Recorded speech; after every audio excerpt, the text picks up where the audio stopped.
God never gives you anything that you can't handle. I believe that too much to stand. At 66, Marie Osmond can still step in front of a camera and give the world the same bright smile millions of people have known for more than half a century.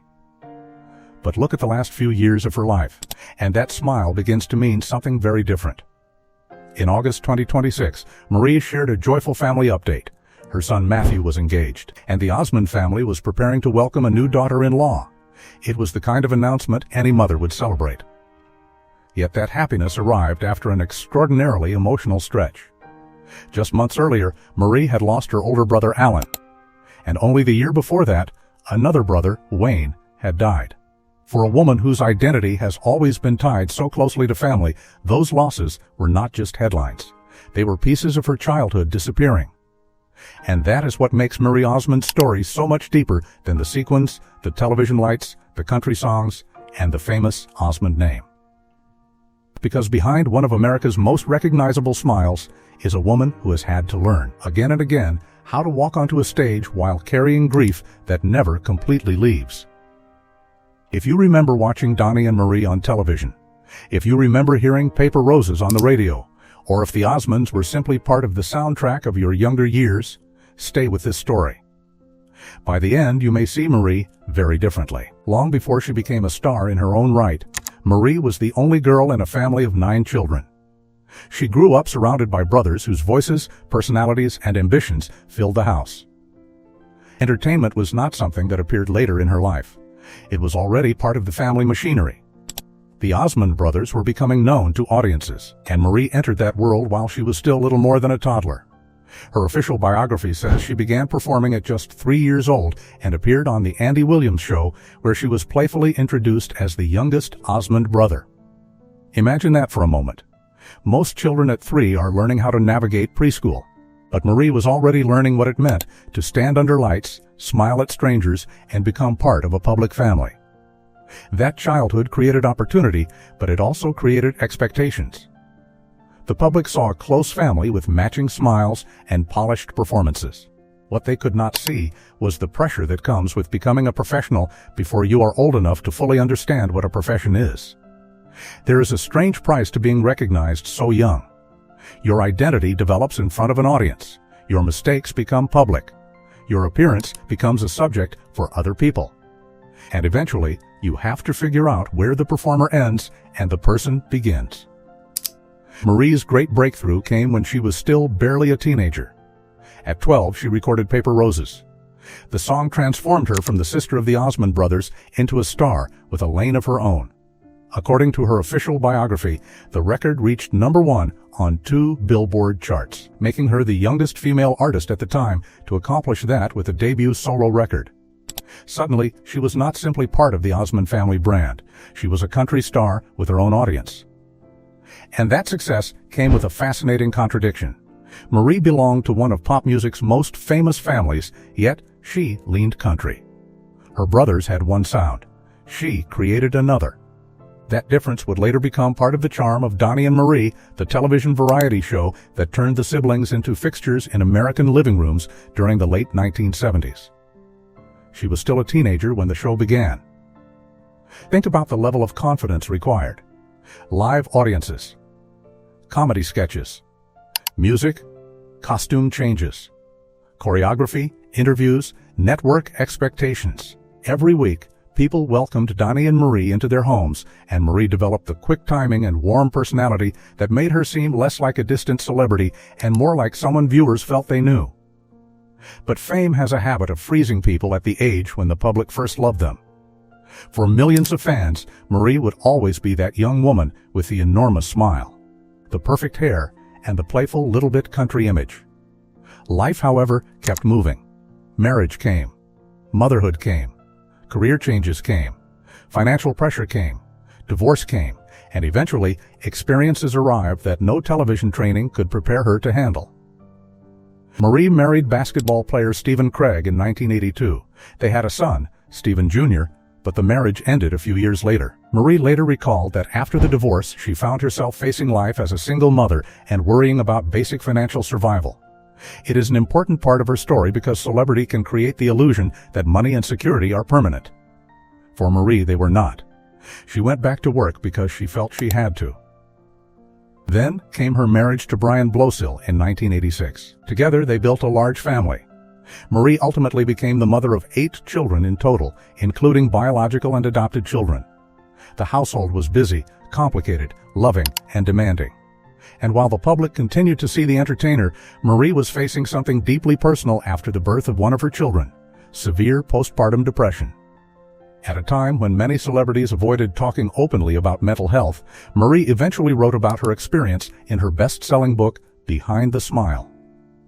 Her official biography describes the book as groundbreaking in bringing public attention to postpartum depression. That matters because conversations about postpartum mental health were nowhere near as common then as they are today. For Marie, depression did not fit the image people expected. How could the woman who smiled for a living be struggling inside? That question reveals one of the central truths of her life. Performance and pain can exist at the same time. A person can be funny on television and frightened at home. A person can sing beautifully and still feel emotionally exhausted. A person can appear surrounded by love and still feel terribly alone. Marie spoke about that contradiction because she had lived it. Her second marriage eventually ended in divorce in 2007 after more than 2 decades.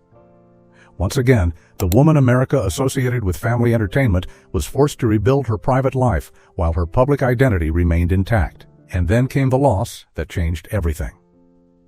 In February 2010, Marie's son Michael died by suicide at 18. There are moments in a life that divide time into before and after. For a parent, losing a child is one of them.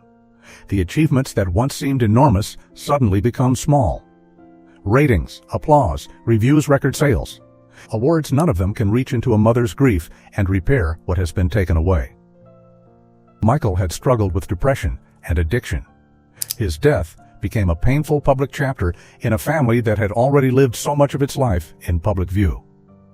And here is where Marie's story becomes difficult to tell without slowing down. Because when someone has spent decades entertaining people, audiences often expect resilience to look dramatic. They expect a comeback, a speech, a triumphant return. Real grief is rarely that clean. Sometimes resilience is simply getting through breakfast. Sometimes it is answering a phone call. Sometimes it is sitting quietly with people who love you. Sometimes it is going to work even though part of you does not want the world to see your face. Marie continued.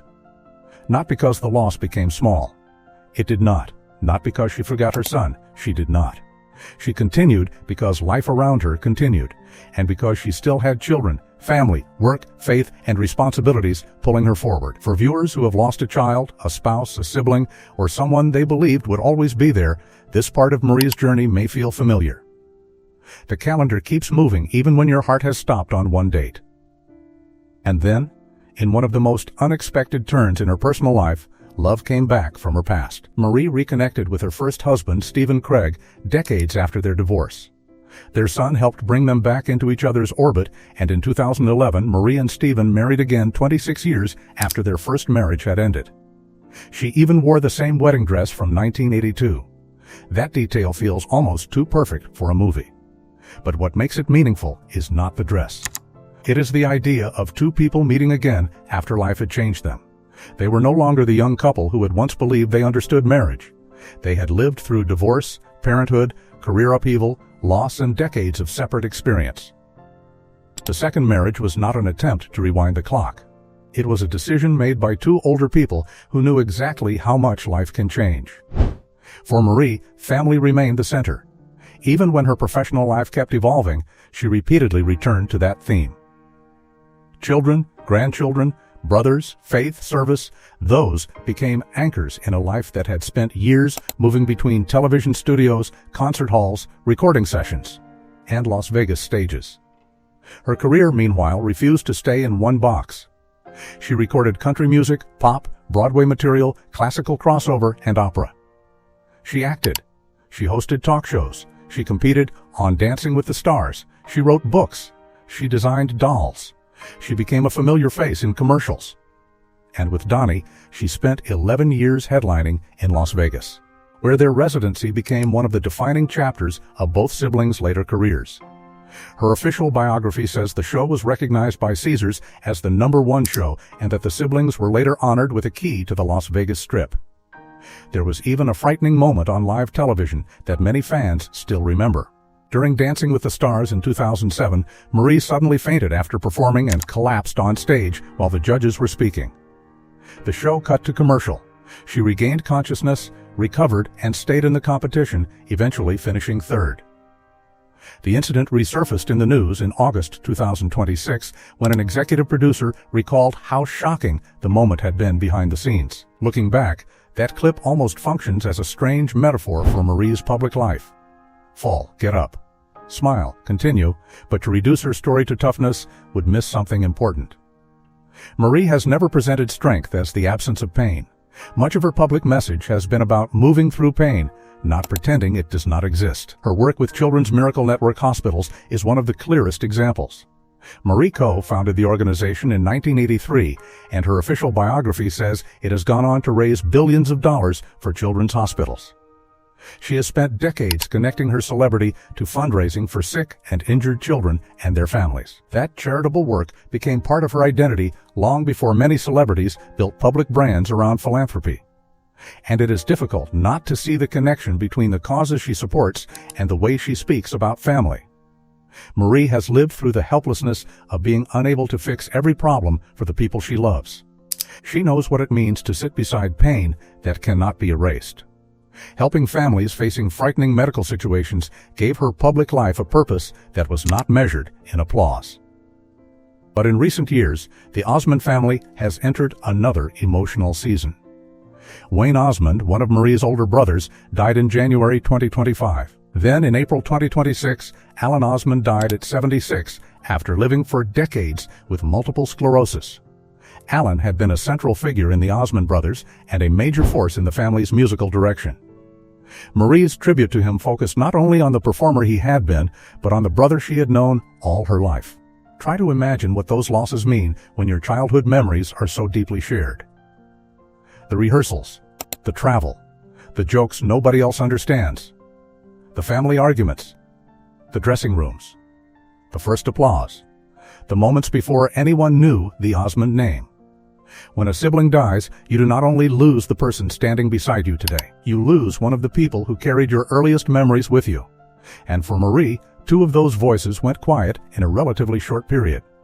That is why the happy family news she shared in 2026 carries more emotional weight than it might seem at first glance. Her son Matthew's engagement was not simply a celebrity update. It was another generation moving forward while the older generation was slowly saying goodbye. A bridal shower. A new daughter-in-law. Family gathered together. Laughter around a table. These ordinary things can become extraordinary after loss. Marie has spent most of her life in a world where moments are staged for cameras, but the older she gets, the more meaningful the unstaged moments seem to become.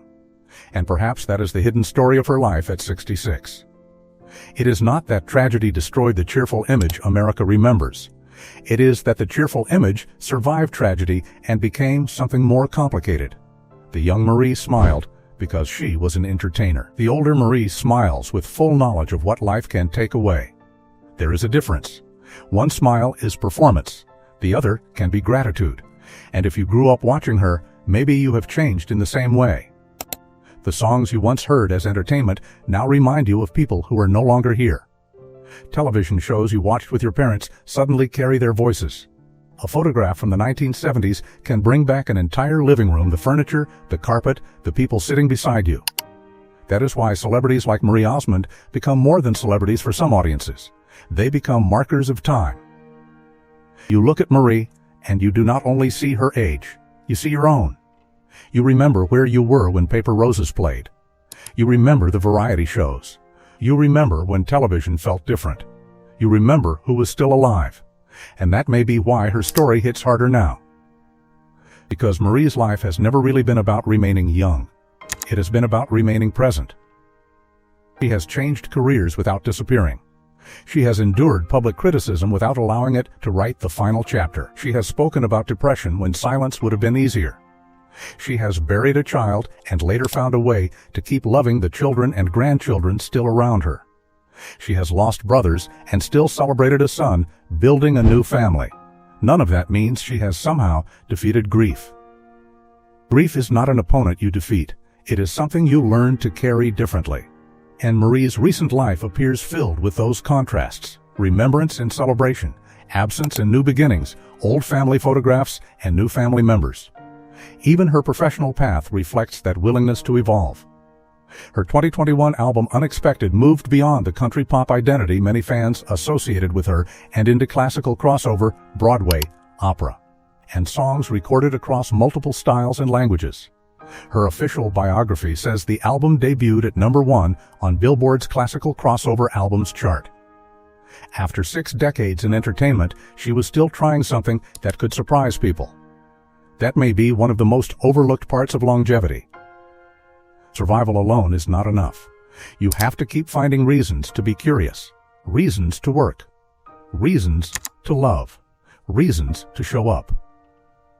Today, Marie is not the teenager America first met. She is a mother, grandmother, wife once again to the man she first married more than 40 years ago, sister in a family that has been changed forever, and an entertainer whose career has crossed generations. Her official site continues to describe a career spanning more than 6 decades, while her latest public family moments show that the story is still unfolding. And maybe that is the part worth remembering most. Fame can make a life look like a highlight reel. Marie Osmond's life is not a highlight reel. It is a mosaic. There are bright pieces, #1 records, television success, sold-out shows, children, grandchildren, laughter, a second chance at love.